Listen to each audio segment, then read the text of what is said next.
En ik zie alle leeftijdscategorieën vertegenwoordigd bij deze schutterie. Sint Mauritius Oudstrucht.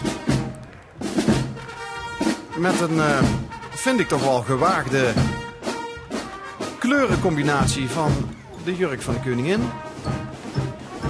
Ja, misschien denk ik het ook aan het voetballen, hè? Zal die dan een vooruitziende blik hebben gehad? Ja, kijk, oranje, oranje, hè?